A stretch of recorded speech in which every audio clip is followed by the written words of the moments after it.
ધંધુકા અને ધોલેરા પંથકમાં આવેલ અચાનક વાવાઝોડા અને વરસાદે ભારે નુકસાન સર્જ્યું છે। મળતી માહિતી મુજબ બંને તાલુકાના અનેક ગામોમાં કુદરતી આફતે ખેડૂતોએ તૈયાર કરેલી પાક બરબાદ કરી નાખ્યો છે।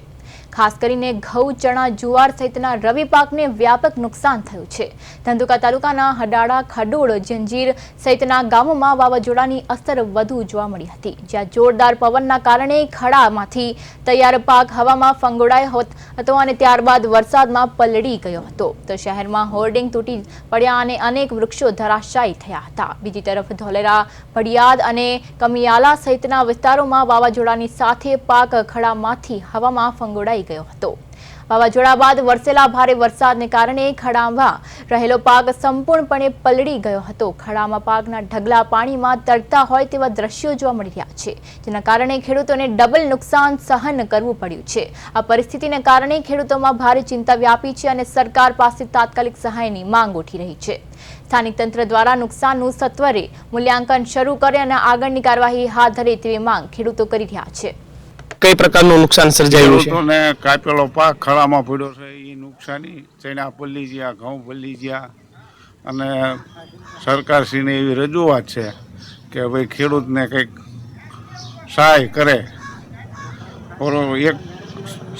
એક માસી ખેતી છે અને નુકસાન ઘણું છે આજુબાજુના બધા ગામડામાં, ધોલેરા તાલુકાના નુકસાન ઘણું છે। સરકારશ્રીને એવી રજૂઆત છે કે ચોમાસામાં કોઈ સહાય કરી નથી, આ વખતે સહાય કરે એવી નમ્ર અપીલ છે મુખ્યમંત્રી શ્રી ભૂપેન્દ્રભાઈ પટેલને અને હર્ષભાઈ સંઘવીને। ભડિયાદ કાલ તારીખ 19/3/2026ના રોજ સાંજે 5:30થી વાવાઝોડું ચાલુ થયેલું।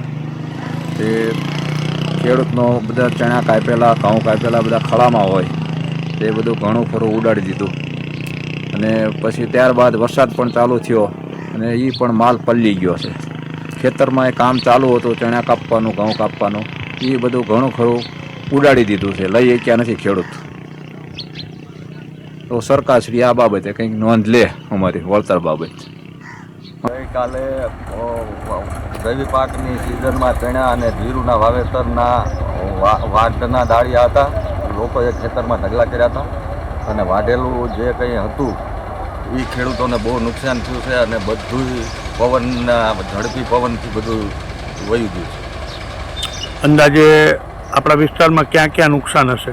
અંદાજે ધંધુકા તાલુકાના ઘણા ગામમાં સહિત જિંજર ગામના તો નુકસાનની મને ખબર છે કે ચણાના વાઢેલા ચણા બધા વહી ગયા છે અને જીરાના ઢગલા પણ વહી ગયા પવનના।